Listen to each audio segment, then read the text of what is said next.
and welcome to this week's Neumann Update. I'm Lexi Lomax. And I'm Brooke Morris. Amazon's chief executive, Jeff Bezo, has accused David J. Pecker, the chairman of the American Media Incorporation and the owner of the National Enquirer, of attempted extortion and blackmail. Photos and private text messages were leaked by the Enquirer last month of Bezo and his mistress, Lauren Sanchez, right after Bezo and his wife, Mackenzie, announced that they were getting divorced. Since then, Bezo has been investigating Pecker to understand how he got access to his private text messages and photos. During Bezo's investigation of AMI, he discovered that American Media Incorporation not only has connections to President Trump, but with the Saudi Arabia government as well. Bezo made a statement saying, "Of course I don't want personal photos published, but I also won't participate in their well-known practice of blackmail, political favors, political attacks, and corruption," which is why he decided to speak out. The month of February is dedicated to honoring African Americans, their culture, history, and accomplishments. This dedication was started by Carter G. Woodson in 1926 and was known as Negro History Week. It specifically took place the week of both Abraham Lincoln's birthday and Frederick Douglass. By 1976, Negro History Week fulfilled a more prominent role in African American lives, which led to Black History Week lasting longer than just a week, but rather the entire month of February. During this time, President Gerald R. Ford urged Americans to seize the opportunity to honor the too often neglected accomplishments of Black Americans in every area of endeavor throughout our history. In Philadelphia, different places such as the National Constitution Center, the Free Library, the African American Museum, the Independent Seaport Museum, and others will be hosting different events throughout the month of February. Neumann also has different events planned throughout the month. If you're available on Sunday at 5 p.m., there will be an open mic night with Knight's programming board in the Student Multipurpose Hall in Bruder. It's February, which means that love is in the air, but one organization is making us rethink our definition of love and relationships. Amanda DeCarlis has the story. When people think of February, they typically think of Valentine's Day. During this time of year, people become more focused on being in a romantic relationship. However, one thing people typically don't think about is what makes a relationship healthy or unhealthy. The One Love Foundation is working to fix that.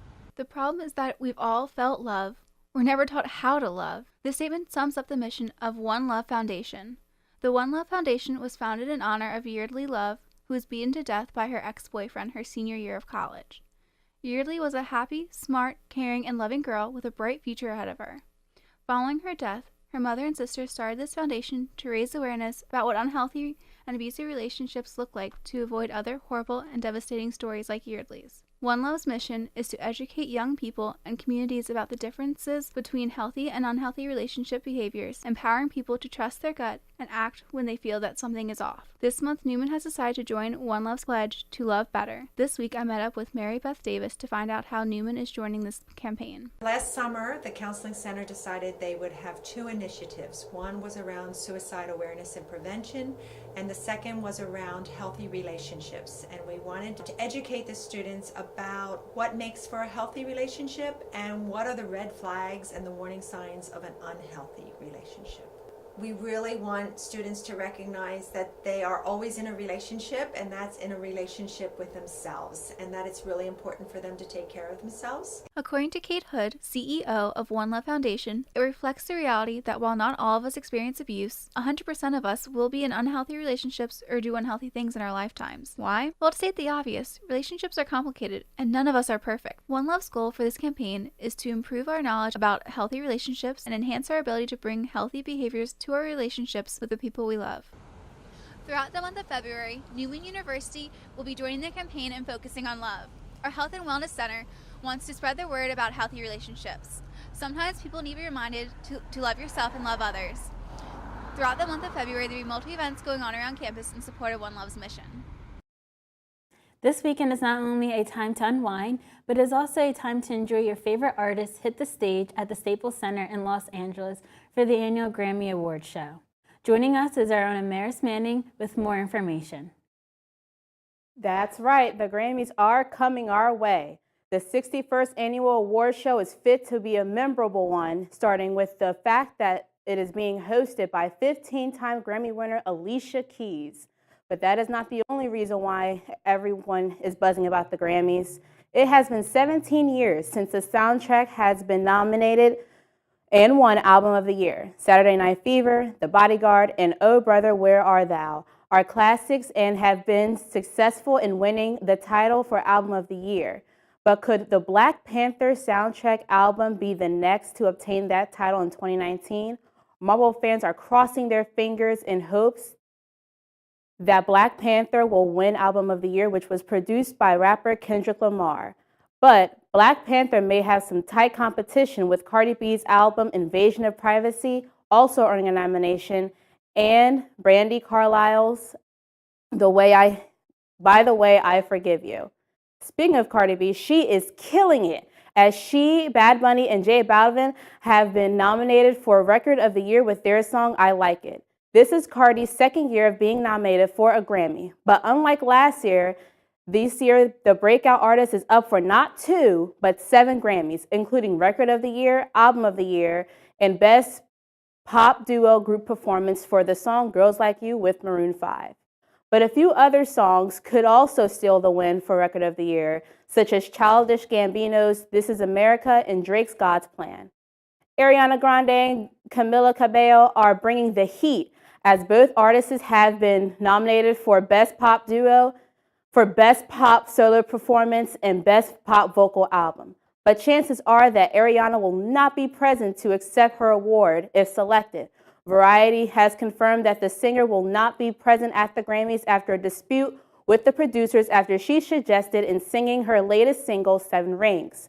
The producers eventually proposed a compromise allowing Ariana to perform 7 Rings, but the compromise did not settle with Grande after producers insisted that they would choose the second song. A close source to the singer added that no such requests have been made by the producers to any other performers. Some fans worry that Ariana's withdrawal from the Grammys may impact her chances of winning her first trophy, considering that she has been nominated in the past but has never won a Grammy. However, other fans believe that the singer still has a chance. But in spite of Ariana's withdrawal, Camila Cabello, along with a few other singers, are set to perform this year at the Grammys. Cabello performed in Los Angeles this past Wednesday, and as she performed, she paid tribute to the Black Lives Matter movement and the March for Our Lives campaign with moving images and videos displayed on the screen behind her from the Black Lives Matter and the Never Again campaigns, while singing her song, Something's Gotta Give. Like I said, Cabello is one of the only few performers at the Grammys. Ricky Martin, J Balvin, and Young Thug are also set to perform and open the Grammys with Cabello. Another artist that was set to perform early on at the Grammys was 21 Savage. However, in despite of being nominated for both the Record of the Year and Best Rap and Sung Performance, Savage will not be attending the award show after being arrested by the U.S. Immigrant Customs Enforcement, aka ICE, on February 3rd. That ICE officials claim that the rapper, whose real name is Shea bin Abraham Joseph, is a native from the UK and that he has been in the United States for over a decade. The rapper clarified that he immigrated to America in 2005 under an H-4 visa, departed in 2005 to visit the United Kingdom, and returned later that month. ICE spokesman Brian Cox says in an emailed statement that Abraham Joseph is a British citizen who overstayed his visa. However, 21's legal team claimed that the rapper was not at fault for the expiration of his legal status. In the meantime, the rapper remains in custody of the federal immigration in Georgia and is facing deportation back to the UK. But a petition to stop the deportation has been garnered with over half of 200,000 signatures in only about 24 hours. As mentioned earlier, Maroon 5 has been nominated along with Cardi B for Best Pop Duo Group Performance. And the band, however, the band is facing some heat after their performance during the halftime show at the Super Bowl this past Thursday, on February 3rd. The lead singer, Adam Levine, was criticized for the removal of his shirt during the performance, which did not settle well with some audience members. And the band also received some backlash prior to their performance after agreeing to perform at the Super Bowl, despite the calls from different artists such as Cardi B and Rihanna to boycott against the NFL for its treatment towards Colin Kaepernick. Adam Levine responded, saying to critics that the band took responsibility to perform at the Super Bowl and was grateful for the opportunity. And the band also appreciated any criticism so that way they could do better next time. On the flip side, good things did come out of the Super Bowl, such as male cheerleaders Quentin Perrone and Napoleon Jennings making history performing alongside their female counterparts for the Rams on the sidelines, and also getting a good glimpse of Cardi B in her debut commercial for Pepsi, which also featured Steve Carell and Lil Jon. It has been confirmed that the K-pop sensational group BTS will be attending the Grammys this year to not only present an award, but possibly win an award. The group is in the running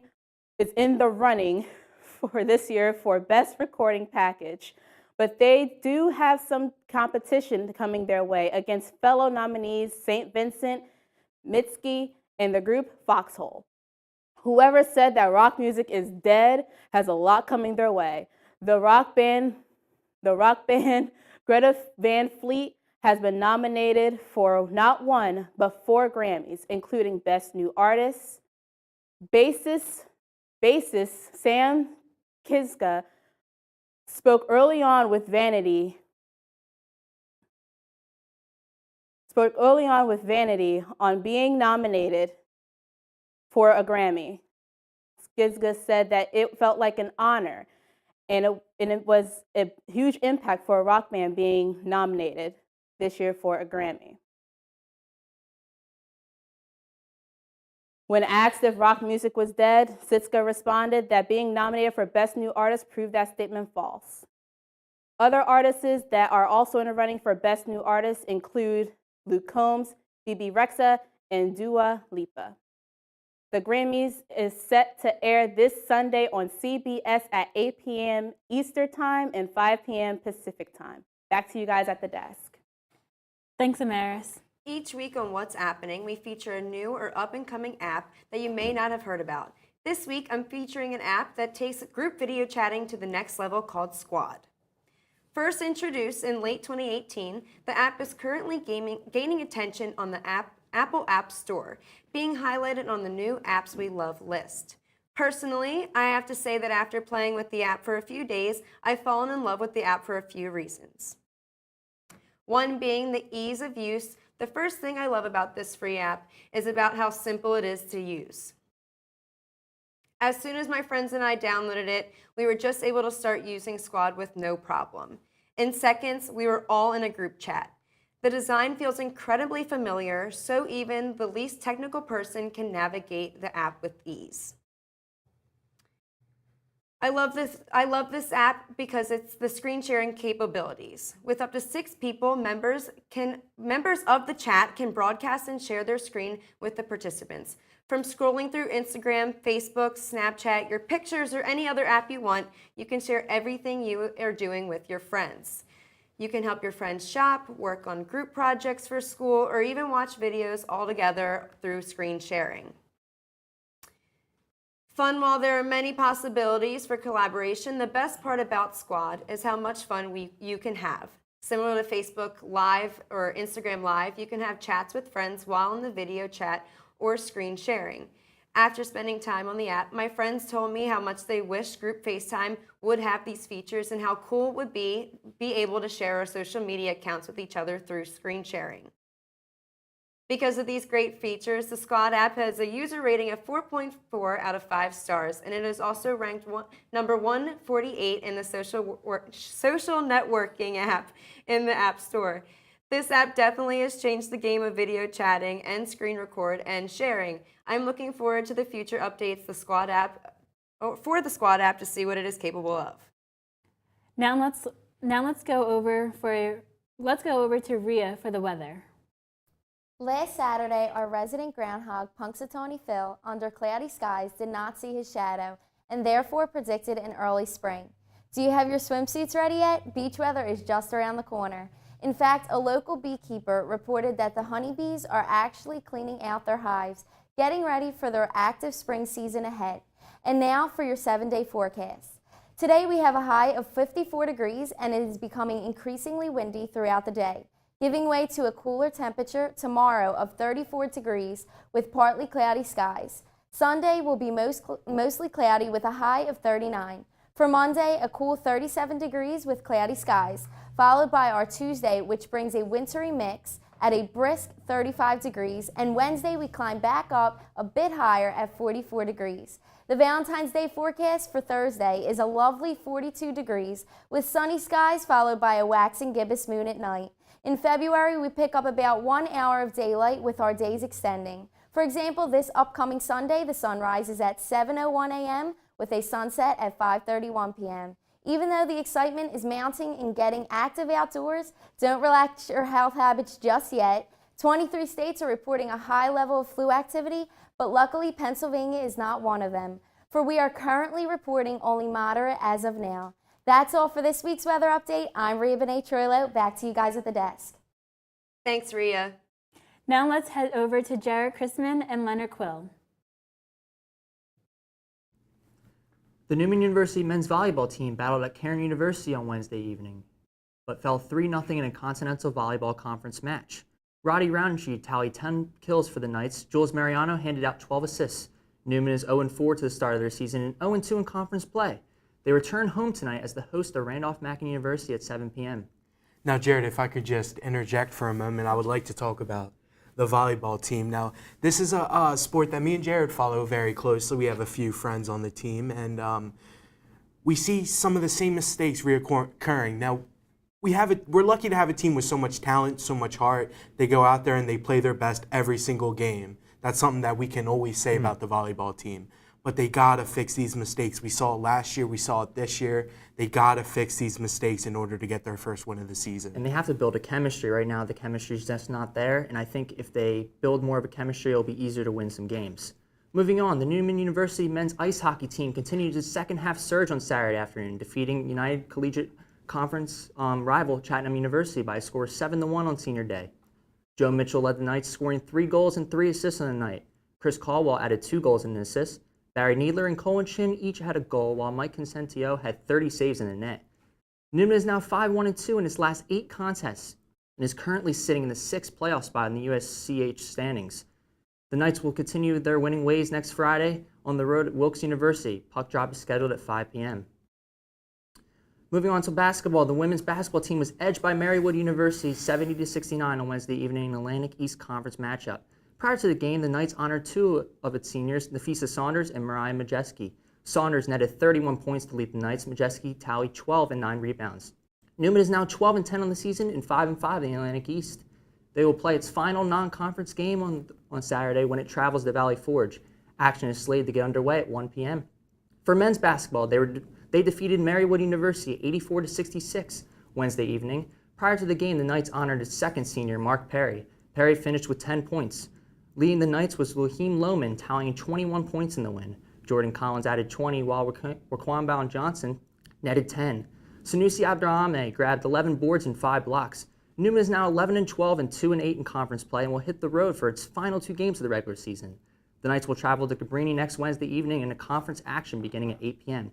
With the Atlantic East playoffs quickly approaching, these last 2 games are huge for Neumann to see if they can even get the 6th spot. They are 1.5 games behind Cabrini at the moment. The big news in Philadelphia sports, Tobias Harris has joined the 76ers. Harris was the centerpiece of a big blockbuster trade the Sixers made Wednesday morning. The 26-year-old forward has been having a breakout season with the Clippers before coming to its 5th NBA team in 8 seasons. He joins All-Stars Joel Embiid and Ben Simmons alongside J.J. Redick and Jimmy Butler. Now, Leonard, this is a question I have to ask you. Is this now the best starting lineup in the Atlantic East? Jared, I have to say it is. And it's going to be really interesting to see how he adapts to the culture of Philly, and I think a big component of that is going to be Joel Embiid. He's going to pull him aside. He's going to pull Tobias aside. He's going to say, "Look, this is how we do things in Philly." And he's going to be the big brother. He's going to put Tobias under his wing, and he's going to make him better. And Tobias is going to make Joel better. Because he's been in the league for 8 seasons, so he's going to teach him a little bit of the ropes. Exactly. Moving on to football. We got to talk about the Cincinnati Bengals. Now, Zach Taylor was just hired as the new head coach. First-time head coach. Now, after less than a week with being with the organization, Taylor has announced 4 more names that will join him on the sidelines for the 2019 season. Among them is offensive coordinator Jim Turner. Turner has been no stranger to controversy. In 2014, he was one of the personnel under investigation in the Miami Dolphins organization for a bullying scandal in which players and coaches were found to be bullying one of the offensive linemen. Again, in 2016, he was suspended by the college Texas A&M for 2 weeks for making degrading comments towards women in a press conference. Taylor has stood up for his assistant coach, noting that he has grown and learned from his mistakes. Now, Jared, I got to ask you a question. I need your expertise. Of course. For a team that performed so under par last season, only winning about 5 or 6 games, how degrading is it and how big of a hit to the organization is it that they're going to have to focus their attention on this controversy so early in the offseason and not focus on what they need to do on the field to make their team better? I think they have to do the total opposite. They have to get out of the drama zone. It's been 5 years since that's happened. I think the Bengals are always a team that can be on the bubble of making the playoffs. They've made the playoffs before, and they can do it again. And with this new coach coming in, they have to move past the drama and worry about how their team is going to grow as an organization, because they have the skill level to make the playoffs and be a team that can be threatening for other teams. They're a physical team just like the other teams in the AFC North. Very They just have to physical move team. past it. Now, we got to talk about something that the sports world has spent a lot of time talking about in the past. Tom Brady has won another Super Bowl.